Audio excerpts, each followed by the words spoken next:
औरंगजेब विवाद को लेकर? देखिए, पिछले चंद हफ्तों से जो स्टेटमेंट्स महाराष्ट्र की सरकार के मिनिस्टर्स और चीफ मिनिस्टर तरफ से आ रहे हैं उसको देखने की जरूरत है। और सबसे बड़ा प्रोवोकेशन तो वो सत्ता में है, गवर्नमेंट में है, और गवर्नमेंट प्रोवोकेटिव स्टेटमेंट्स दे रही है। और बड़ा अफसोसनाक है, आप देख लीजिए पिछले 4-5 दिन पुराना स्टेटमेंट उठाकर देख लीजिए, तो ये वो खुद प्रोवोकेशन किए और उनको इस बात की अपनी जिम्मेदारी का एहसास भी नहीं है कि वो मंत्री हैं, मुख्यमंत्री हैं। और दूसरी बात यह है कि आपने कई तस्वीर किसी बादशाह के बनाकर जलाए पूरे महाराष्ट्र में, कोई रिएक्शन नहीं हुआ, तो आपको तकलीफ हो गई। तो आपने क्या किया कि कुरान की जो आयतें हैं, जो वर्सेस हैं कुरान के, जो एक कपड़े पर लिखी जाती हैं, उसको आपने जलाया। और जब ये हरकत हो रही थी तो उसी वक्त जाकर मुकामी वहां के जो मुसलमान और हिंदू लोग थे जाकर कंप्लेन की डीसीपी को कि इसको रुकवाइए। देखिए, ये जो कपड़ा है जिसपे कुरान करीम के आयतें लिखी हैं, वर्सेस लिखी है, मत करिए। जलाया गया, एक्शन नहीं लिए।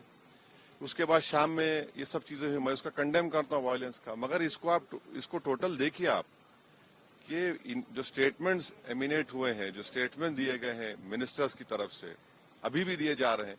भाई, आप रूल ऑफ लॉ को फॉलो करिए ना। आप तो भारत के संविधान पर आपने ओथ लिया है, तो आप कैसे प्रोवोकेटिव स्टेटमेंट्स क्यों दे रहे हैं आप? भाई, मुझे कोई चीज पसंद नहीं है, आपको कोई चीज पसंद नहीं है, तो कोई भी अपनी नापसंद का इजहार कानून को हाथ में ले करेगा क्या? ये देखने की जरूरत है। तो ये बहुत गलत हो रहा है। सरकार की जिम्मेदारी है, ये सरकार की गलती है, इंटेलिजेंस की फेलियर है। उस जगह जहां से महाराष्ट्र के मुख्यमंत्री आते हैं, और ये जो वायलेंस हुआ है हमारे केंद्रीय मंत्री के घर के करीब है पूरा, ये बड़ी गलत बात हो रही है। सर, हो गया। फडणवीस साहब ने कहा है कि ये बहुत रिग्रेटेबल है, बहुत दुख की बात है कि स्टेट एक्सचेकर से औरंगजेब के कब्र की देखभाल करनी पड़ती है।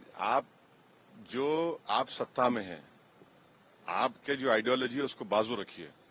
आपकी आइडियोलॉजी होने चाहिए भारत का कॉन्स्टिट्यूशन और रूल ऑफ लॉ को अपहोल्ड करना। 6 दिसंबर 1992 को क्या हुआ, और उसके बाद सुप्रीम कोर्ट ने उसको एग्रीगेस एक्ट कहा है। तो आप देख लीजिए, हुकूमत आपकी है, मंत्री आप हैं, रूल ऑफ लॉ आपको फॉलो करना है, और आपको कॉन्स्टिट्यूशन के लिहाज से अपनी हुकूमत चलाना है।